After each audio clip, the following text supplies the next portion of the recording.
Eastern, lawmakers will consider a number of executive nominations. Votes on those nominations set for 11:30 this morning. Majority Leader Harry Reid has said that he hopes to take up a debt limit increase and a bill restoring military pensions today as well. And now live to the Senate floor here on C-SPAN 2.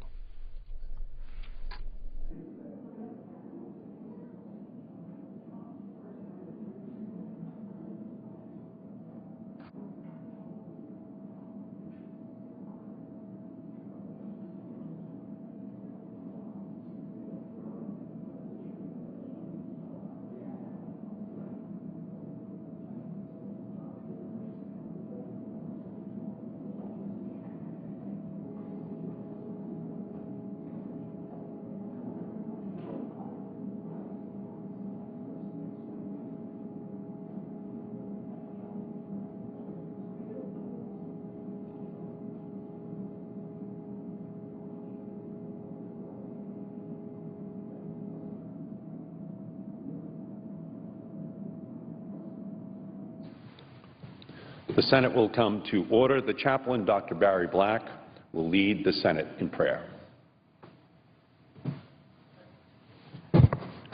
Let us pray.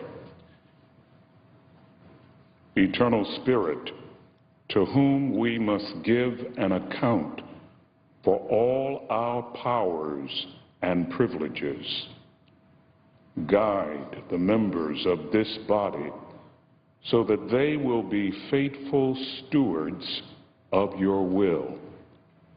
Open their minds and hearts to know and do your bidding. Teach them to rely on your strength and to serve you with honor. Lord, help them to discover in their daily work the joy of a partnership with you. As they learn to find delight in your presence, plant within the soil of their hearts a desire to glorify you. May they rest and wait patiently for you, the author and finisher of their faith, embracing your precepts and walking in your paths. We pray in your great name. Amen. Please join me in reciting the Pledge of Allegiance to the flag. I pledge allegiance to the flag of the United States of America and to the republic for which it stands, one nation, under God, indivisible, with liberty and justice for all.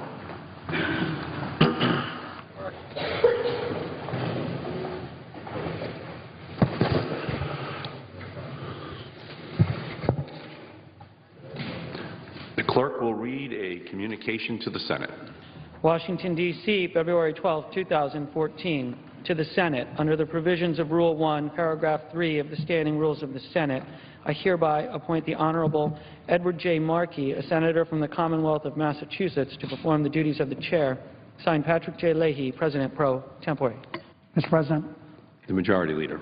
following my remarks and those of the Republican leader, we'll be appearing in morning business until 11 o'clock this morning. The Republicans will control the first half, Democrats the final half. At 11 this morning, the Senate will proceed to executive session to consider executive calendar numbers 525, 595, 527, and 529. These are all extremely important nominations. At 11:30, there will be up to 4 roll call votes on confirmation of these nominations. We also hope to consider the debt limit legislation, military retirement pay, and hopefully additional nominations today.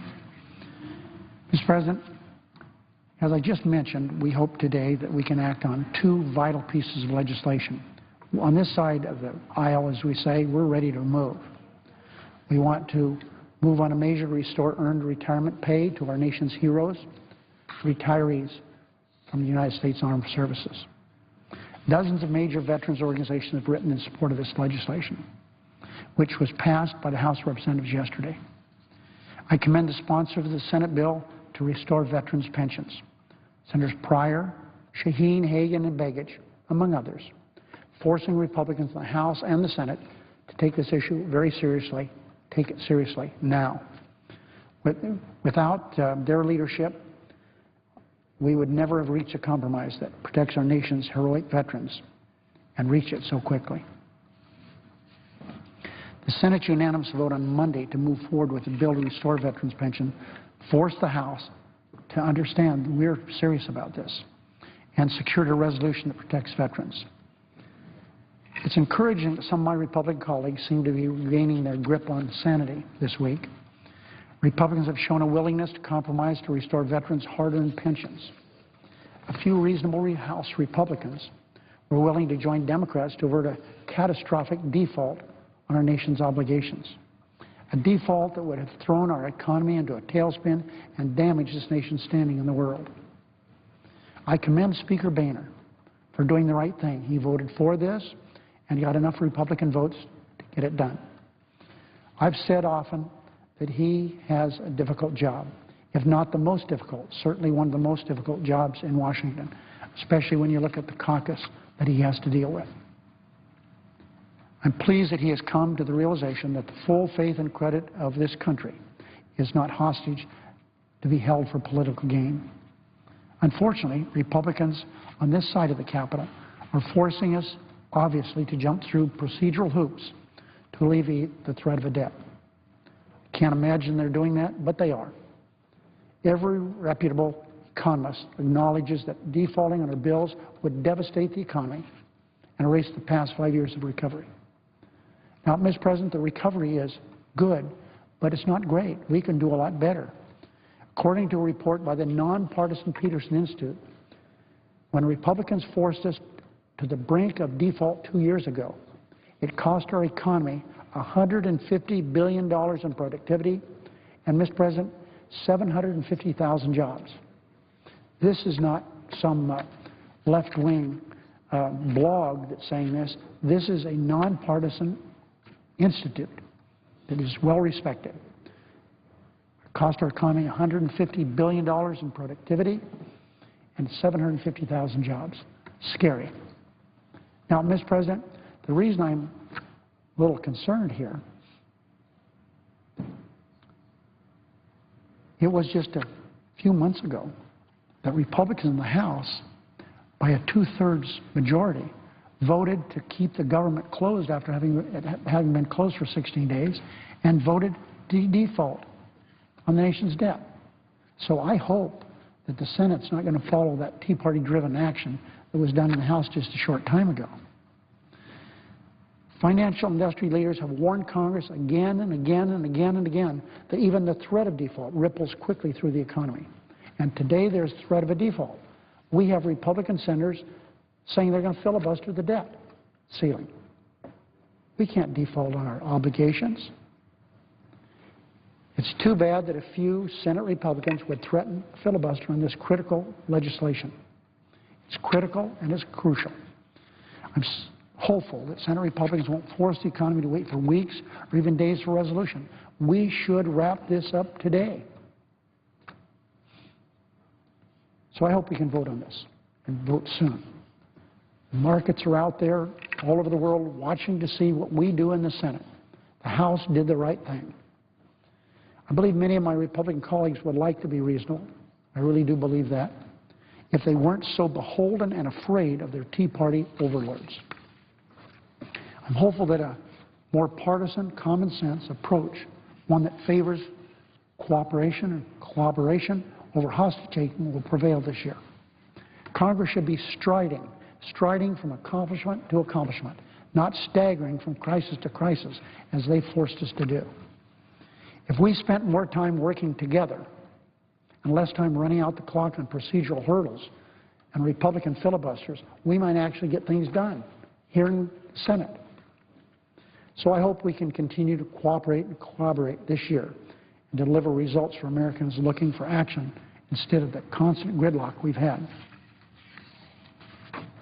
I would ask the Chair to note the absence of quorum. The clerk will call the roll. Mr. Alexander.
President. The senator from Arizona. I ask unanimous consent the quorum call be suspended, and I address the Senate as if in morning business. And depending upon the arrival of the Republican leader, I will pause then and then ask unanimous consent to return to my statement at that time. Without objection. Mr. President. The previous order, the leadership time is reserved. Under the previous order, the Senate will be in a period of morning business until 11 a.m., with senators permitted to speak therein for up to 10 minutes each, with the time equally divided and controlled between the two leaders or their designees, with the Republicans controlling the first half. Zona. Mr. President, I ask unanimous consent to be able to complete my statement pending. Without objection. I rise today to appeal to the conscience of my colleagues and my fellow citizens about the mass atrocities that the Assad regime is perpetrating in Syria. When the images and horrors of this conflict occasionally show up on our television screens, the impulse of many Americans is to change the channel, but we must not look away. We must not avert our eyes from the suffering of the Syrian people. For if we do, we ignore, we sacrifice that which is most precious in ourselves, our ability to empathize with the suffering of others, to share it, to acknowledge through our own sense of revulsion that what is happening in Syria today is a stain on our collective conscience of moral peoples everywhere. I appeal to my colleagues today not to look away from the images I will show you. And I want to warn all who are watching. These are graphic and disturbing pictures, but they're the real face of war and human suffering in Syria today, a war that our nation has the power to help end, but which we are failing to do. These images are drawn from a cache of more than 55,000 photographs that were taken between March 2011 and August 2013 by a Syrian military policeman whose job it was to document the horrors that the Assad regime committed against political prisoners in its jails.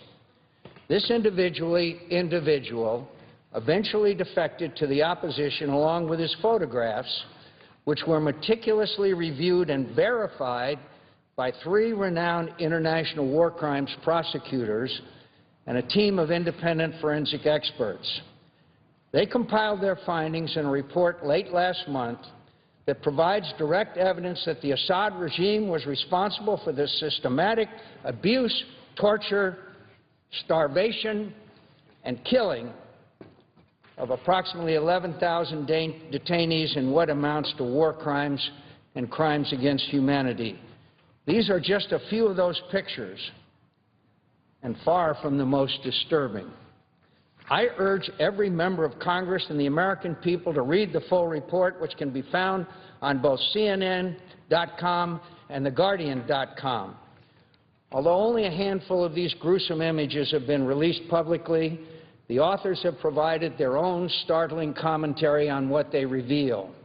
David Crane, the first chief prosecutor of the Special Court for Sierra Leone and the man responsible for indicting former Liberian President Charles Taylor for crimes against humanity, stated that many of the photographs show groupings of bodies in a way that, quote, looked like a slaughterhouse.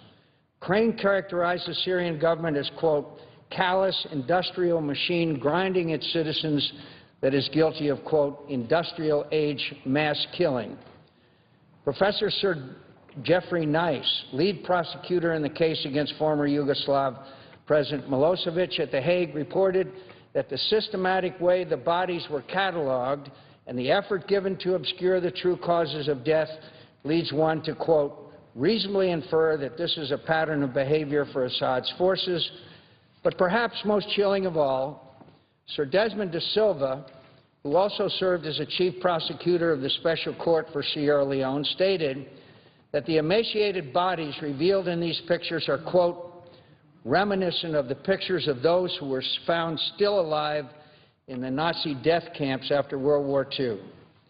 Yesterday, in a hearing of the Committee on Armed Services, I asked the Director of National Intelligence, James Clapper, whether these photographs, which clearly depict ghastly crimes against humanity, are authentic.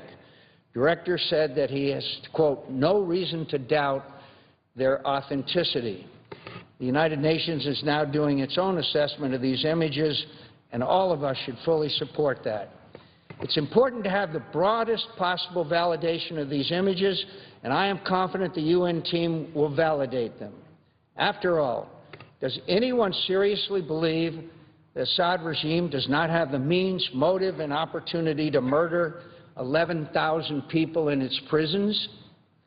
Indeed, this kind of inhuman cruelty is a pattern of behavior within the Syrian government.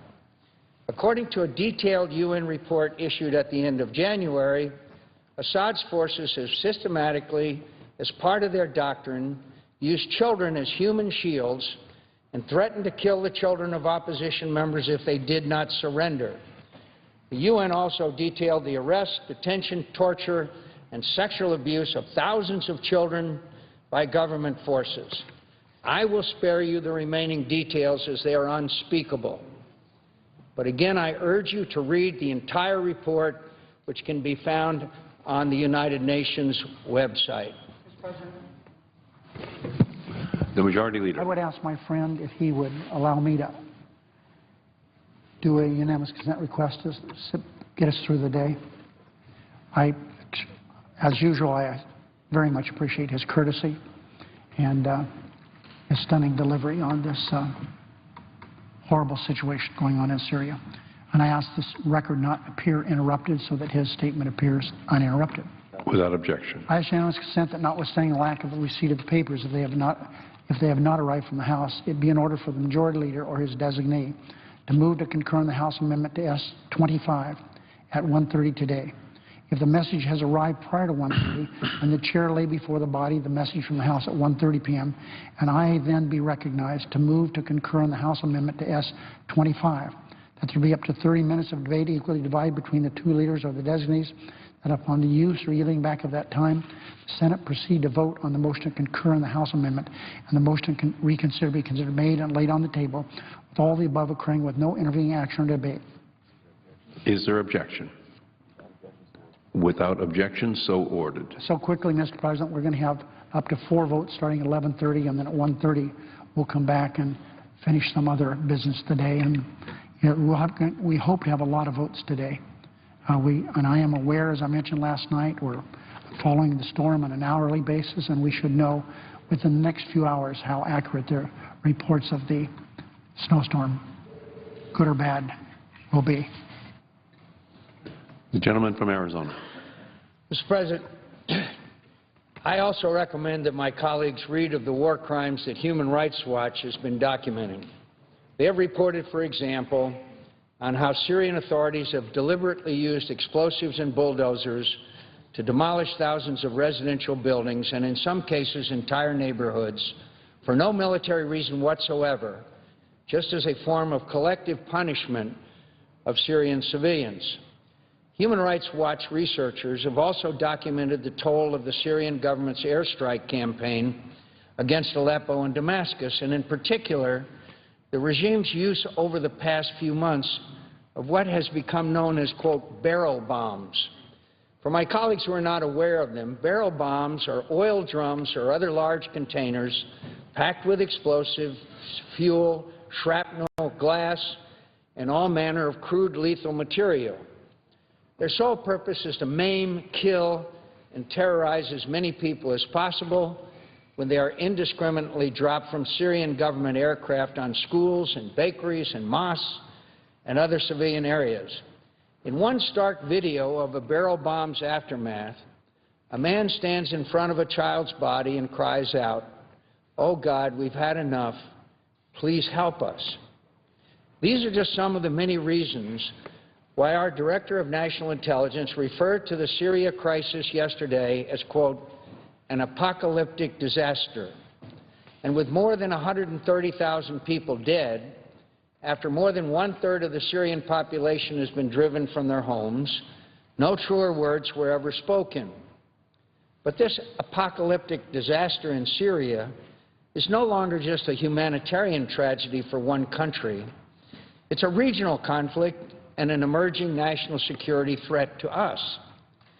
The regime's war crimes are being aided and abetted by thousands of Hezbollah fighters and Iranian agents on the ground, as well as Russian weaponry that continues to flow into the Assad government, even as Russia works with us to remove the Assad regime's chemical weapons.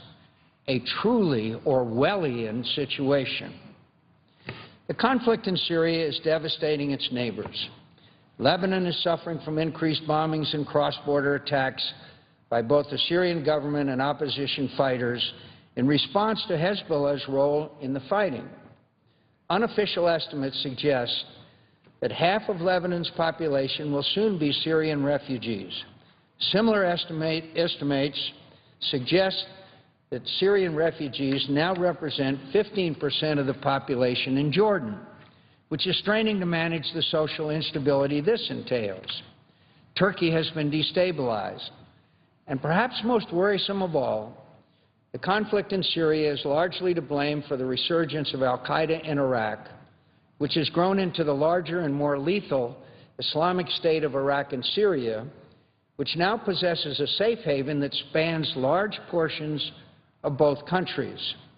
Nowhere is this more threatening or more heartbreaking than in Fallujah, the Iraqi city where hundreds of U.S. troops were killed and wounded fighting to rid it of terrorists and extremists, but where the black flags of al-Qaeda now hang above the city. The sanctuary that al-Qaeda now enjoys, thanks to the crisis in Syria, increasingly poses a direct threat to U.S. national security and that of our closest allies and partners. The Secretary of Homeland Security, Mr. J. Johnson, said, quote, "Syria is now a matter of homeland security." The Director of National Intelligence has referred to the al-Qaeda sanctuary in Syria and Iraq as a, quote, "a new Fatah." The tribal areas of Pakistan and Afghanistan, where al-Qaeda planned the September 11th terrorist attacks. Indeed, Director Clapper has warned that al-Qaeda-affiliated terrorists in Syria now aspire to attack the homeland. If the September 11th attacks should have taught us anything, it's that global terrorists who occupy ungoverned spaces and seek to plot and plan attacks against us can pose a direct threat to our national security. This was Afghanistan on September 10, 2001, and that is what top officials in this administration are now warning us that Syria is becoming today. The conflict in theory in Syria is a threat to our national interests, but it's more than that. It is and should be an affront to our conscience. Images like these should not be just a source of heartbreak and sympathy. They should be a call to action. It was not too long ago, just a few months after the revolution in Syria began, that President Obama issued his presidential study directive on mass atrocities. In it he stated, and I quote, "Preventing mass atrocities and genocide is a core national security interest and a core moral responsibility of the United States." He went on to say, "Our security is affected when masses of civilians are slaughtered, refugees flow across borders, and murderers wreak havoc on regional stability and livelihoods." Last year, speaking at the U.S. Holocaust Museum, the President said, quote, "Too often the world has failed to prevent the killing of innocents on a massive scale, and we are haunted by the atrocities that we did not stop and the lives we did not save."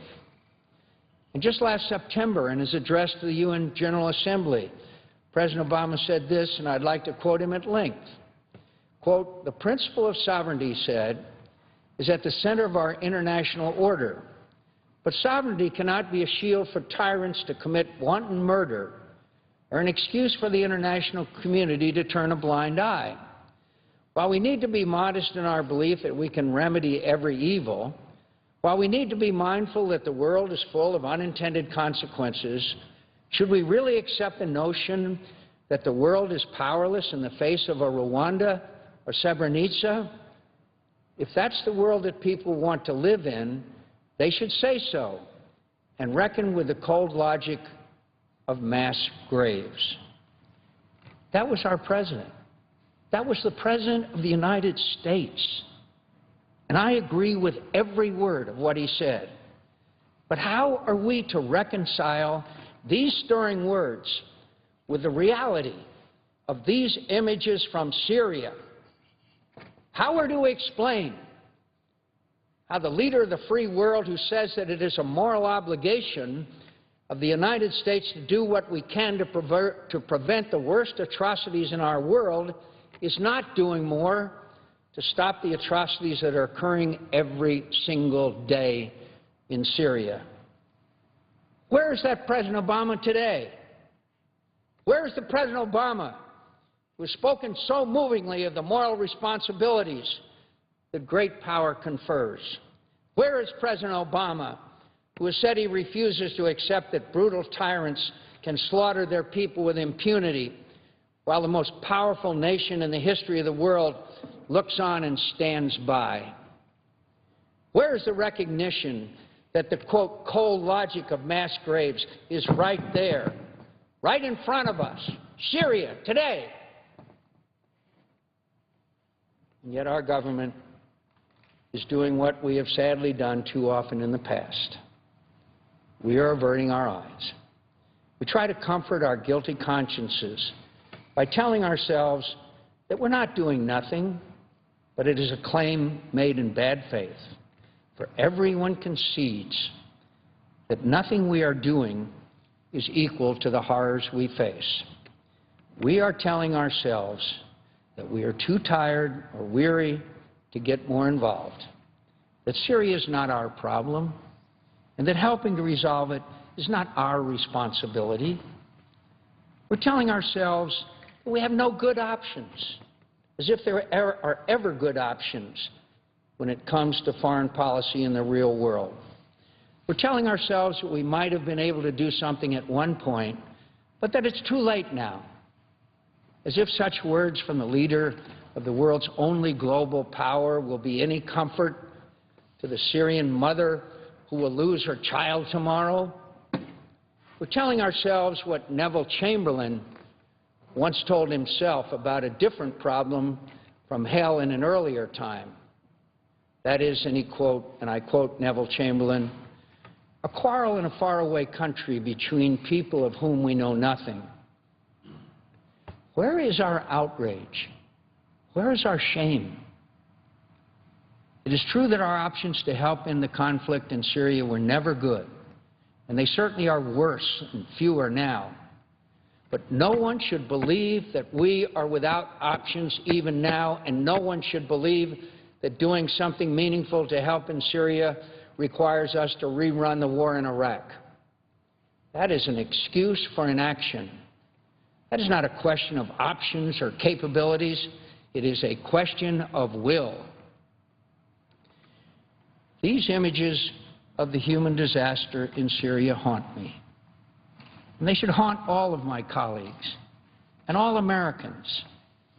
But what haunts me even more than the horror unfolding before our eyes in Syria is the thought that we will continue to do nothing meaningful about it, and how that deadens our national conscience, and how it calls into question the moral sources of our great power and the foundations of our global leadership, and how many years from now an American president will stand before the world and the people of Syria, as previous presidents have done after previous inaction in the face of mass atrocities in faraway lands.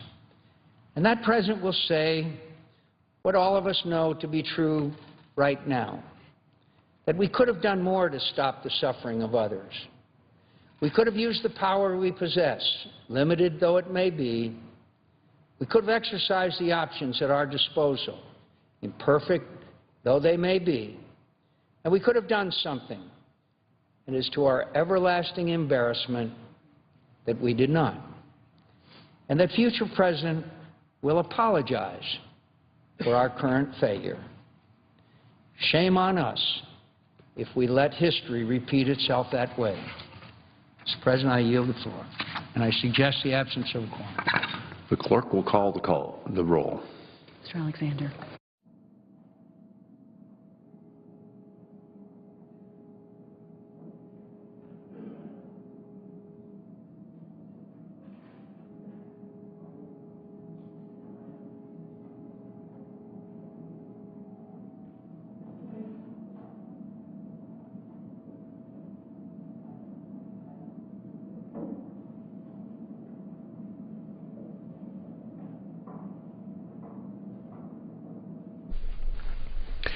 Well, the day just getting started here in the Senate. General speeches first on the agenda.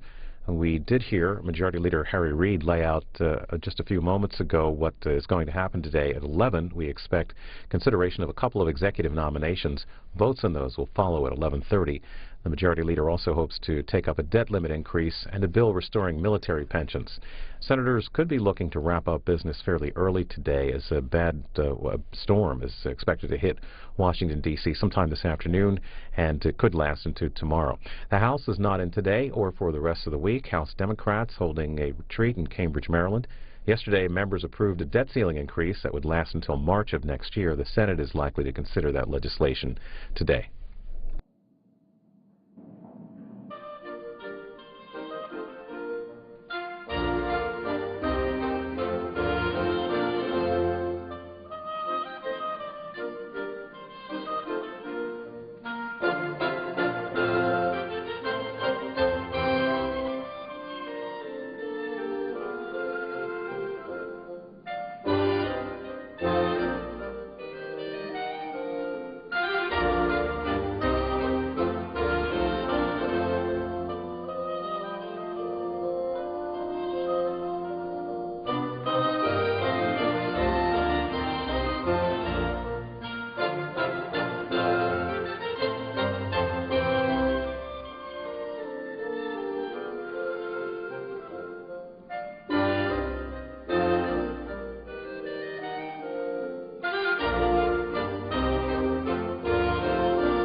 President. Senator from Pennsylvania. Mr. President, I ask unanimous consent that we vitiate the quorum call and proceed as though in morning business.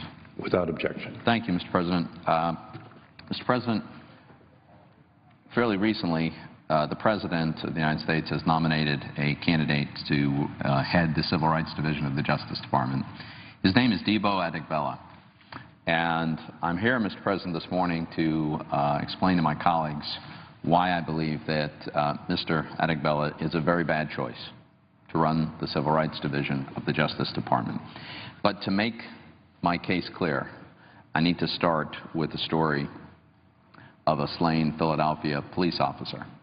His name was Daniel Faulkner. This is a picture of Daniel Faulkner. And it's important to tell this story. The story begins 32 years ago. Many people have never heard this story. Others have perhaps forgotten since it was some time ago. But the fact is, Danny Faulkner can no longer speak for himself. And those who have tried to speak for him have often been drowned out by some powerful and wealthy voices that have had a political agenda that has perversely defended his killer rather than the memory of Daniel Faulkner. So the story begins, Mr. President, late at night on December 9th, 1981. It was actually the early morning hours. 25-year-old Philadelphia police officer Danny Faulkner stopped a car that was driving in Philadelphia. The driver got out of the car and began to assault Officer Faulkner the driver's brother, Mumia Abu Jamal, was watching the incident from across the street. When he saw what was happening, and as Officer Faulkner attempted to handcuff the driver of the car, Abu Jamal ran up to the car and shot Officer Faulkner in the back. As Officer Faulkner was falling, he got off a shot, but the shot did not seriously wound Mumia Abu Jamal. Officer Faulkner then collapsed on the ground, and while he was lying on the ground, helpless and defenseless and severely wounded, Mumia Abu Jamal stood over him and pumped 4 more bullets into him, including a final bullet to the face that killed Danny Faulkner on the spot. Abu Jamal himself now was quickly apprehended. There were police that were just the next block over. They got there almost immediately. They arrested Mumia Abu Jamal. They took him to the hospital because he had been wounded, and while at the hospital, he bragged about the fact that he had just shot a police officer and stated that he hoped the officer would die. Well, given these facts, Mumia Abu Jamal's guilt was never in any serious question. But there was a trial. There were 4 eyewitnesses to the shooting. There were 3 other witnesses who heard Mumia Abu Jamal brag about the murder he had committed while he was in the hospital. In addition to that, there was ballistic and forensic evidence that made his guilt completely obvious to everyone. So it was not surprising that a jury took only 3 hours to convict Mumia Abu Jamal after the trial occurred. It took them a further 2 hours to sentence him to death. Then, instead of allowing Daniel Faulkner's young 24-year-old widow and his extended family to grieve in peace, a group of political opportunists decided that this would be the case that they would use to launch a campaign to further their political agenda. So they fabricated a whole set of claims that Mumia Abu Jamal was somehow framed. They spread lies about the trial. They organized rally. Amazingly, what they were doing was portraying Mumia Abu Jamal as the victim, when in fact he was unquestionably a cold-blooded murderer. It was part of a bigger campaign to turn Jamal into a celebrity and use him by those who had a political agenda to attack America's criminal justice system. Unfortunately, to a large extent, it worked. Jamal, the murderer, became somewhat of a celebrity in certain Hollywood circles.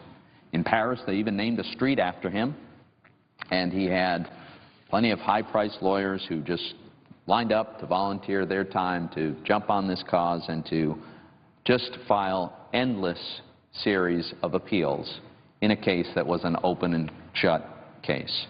This, of course, among other things, had the effect of forcing Danny Faulkner's widow to relive this tragedy, this disaster for her, time after time, for decade after decade after decade. So this gross abuse of justice, this travesty of justice, had been going on for nearly 3 decades, when in 2009, the NAACP Legal Defense Fund, or the LDF, decided to volunteer its time and considerable resources and its donors' funds to join in this fray, to join in this travesty, initially as an amicus to the trial, and then as co-counsel. Mr. President, the President's nominee to run the Civil Rights Division, Mr. Debo Adegbela, was the person responsible for the LDF's decision and its behavior in this outrageous set of circumstances. See, at the time, he was the LDF's Director of Litigation, and as Mr. Adegbela told our own Senate Judiciary Committee during his testimony, and I quote, he said he supervised the entire legal staff at the LDF. That was 18 lawyers. He was also, in the words, if you look at the LDF's website, he was responsible for, and I quote, providing leadership and coordination regarding both litigation and non-litigation legal advocacy. He was also, again, according to the LDF's own description, he was responsible for the LDF's advocacy both in the courts of law and in the court of political opinion. So all of the legal and public and political actions that LDF was taking it was taking under the direction, the supervision, and the authority of Mr. Adegbella. And this is important to understand this.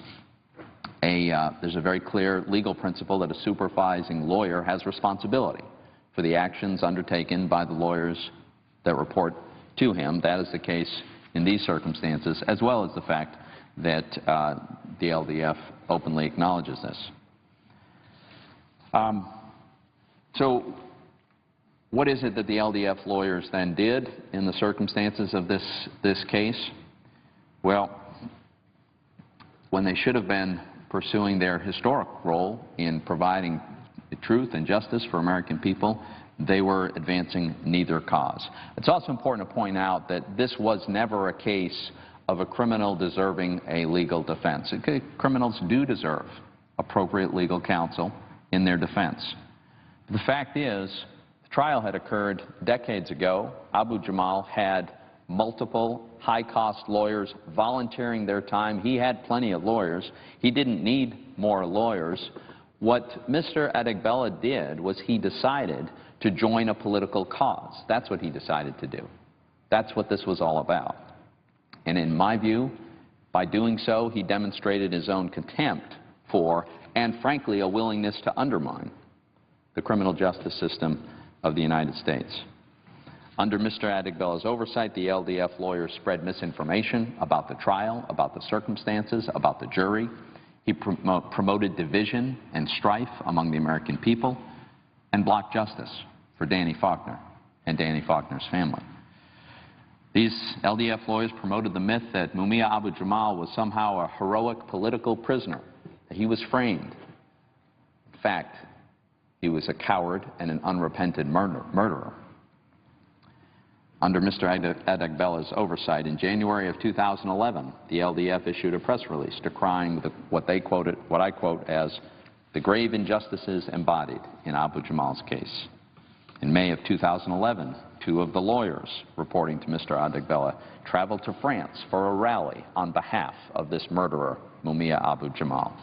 One of these LDF lawyers said she was, quote, overjoyed that Abu Jamal's death sentence was suspended, but bemoaned the fact that he would not have a new trial so that he could be set free. Another LDF lawyer described Abu Jamal as one of the, quote, people who are innocent but will continue to be put to death in America. Later, the same lawyer would falsely state that there was an absence of forensic evidence tying Abu Jamal to Officer Faulkner's death. The fact is, there was forensic evidence. There were 4 eyewitnesses to the murder. There were 3 witnesses to the subsequent bragging by Abu Jamal about the murder. At another rally, again, celebrating this murderer, one of the LDF lawyers, supervised by Mr. Adegbella, gushed, "It is absolutely my honor to represent Mumia Abu Jamal." This attorney went on to say, quote, there is no question in my mind, and there is no question in the mind of anyone at the Legal Defense Fund, that the justice system has completely and utterly failed Mumia Abu Jamal. Mr. President, I have to say, I agree that the justice system failed, but the justice system failed Danny Faulkner, not Mumia Abu Jamal. So now we are faced with a situation where an individual who is directly responsible for some of these terrible injustices that have been done in the wake of Danny Faulkner's murder, he's been nominated to a high-ranking position at the Justice Department. And the Civil Rights Division is an extremely important division within the Justice Department. The head of this division plays a very, very important role. And what is his responsibility? Well, according to the division's website, Civil Rights Division, quote, fulfills a critical mission in upholding the civil and constitutional rights of all individuals, end quote. Of course, this requires that the head of the Civil Rights Division have an absolute commitment to truth and to justice. I do not believe that Mr. Adegbella's nomination is consistent with the goal of promoting truth and justice in America. I do not believe that Mr. Adegbella's nomination is consistent with respect for America's legal system and rule of law, and I do not believe that Mr. Adegbella's nomination is consistent with justice for the family of Officer Danny Faulkner or for anyone else who cares about the law enforcement community across this country. For these reasons, Mr. President, I will oppose Mr. Adegbella's nomination to head the Civil Rights Division, and I urge my colleagues to do the same. And I note the absence of a quorum. Mr. President. Would the senator withhold his request? Happy to, yes. Mr. President, The Republican leader. I ask consent to proceed on my leader time. The senator has that right. Senator is recognized. Yesterday, President Obama was asked about the administration's latest Obamacare delay. And instead of finally explaining to the American people why he believes certain employers should get Obamacare exemptions while the middle class should not, well, he just doubled down again on the same old talking points. It's truly disappointing. I wish he'd finally agree to work with Republicans on a way to replace Obamacare with bipartisan reforms that could help the middle class and those who are hurting the most. Because this much is now perfectly clear. Obamacare is not working the way the administration promised. It's hurting the middle class. It's eliminating incentives to work in the middle of a jobs crisis. And it will lower overall compensation, things like salaries, wages, and benefits for the American people, with those who earn the least potentially the most negatively impacted of all. Obamacare is a law that's just not fair, and this is essentially true for many of those it purports to help. And for all the disruption and pain, it's a law that will still leave 31 million Americans uninsured at the end of the day.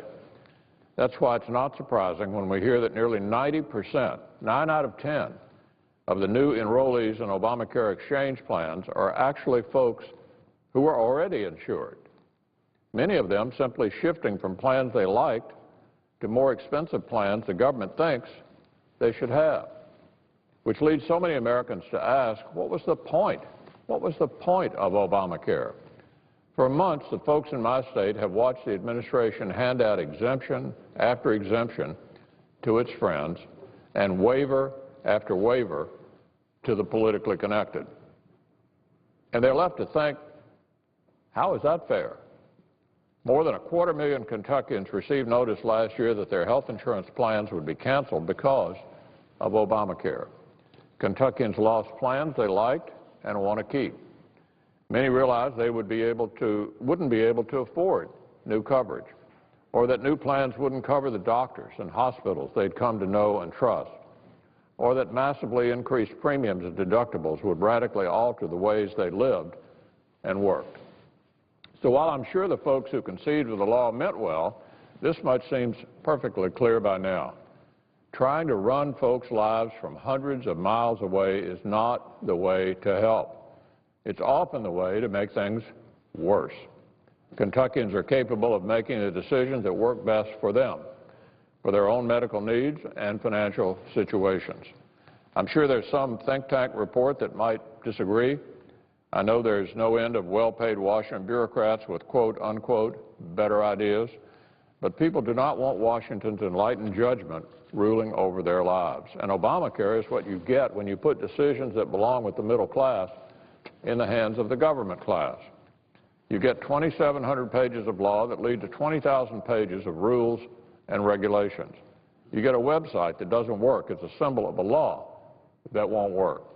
You get a maze of bureaucracies and government contractors with indecipherable acronyms, CMS, CCIIO, CGI, QSSI, that seem to exist to obscure accountability when things go wrong. You get decisions that are based upon the needs of a political calendar rather than what it will take to get the job done. And worst of all, you hear stories from Kentuckians like this one, from a woman about to lose her plan who was shopping on the exchange. Here's what she said. I can't afford the options that have been made available to me. I make too much money to qualify for any help from the ACA, but I don't make enough to afford paying double what my premium is now.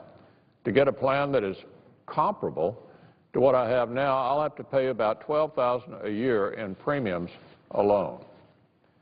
And you hear stories like the one Rebecca Stewart recently shared with President Obama himself. She told the president that she had to change health insurance plans even though she liked her old plan, and that she was having a panicked experience trying to get consistent answers about whether or not her 10-year-old son would continue being able to see his specialist under Obamacare. This just isn't right. I know the president can't be unmoved by these stories. So I'm calling on President Obama to move to the center. I'm saying it's time to start over on health care, to replace Obamacare with real bipartisan reforms that can actually help the people who really need it. Because a plan like Obamacare that costs this much, that hurts this many Americans, and that still fails to achieve its principal goal at the end of the day, it just won't work. Mr. President, I yield the floor.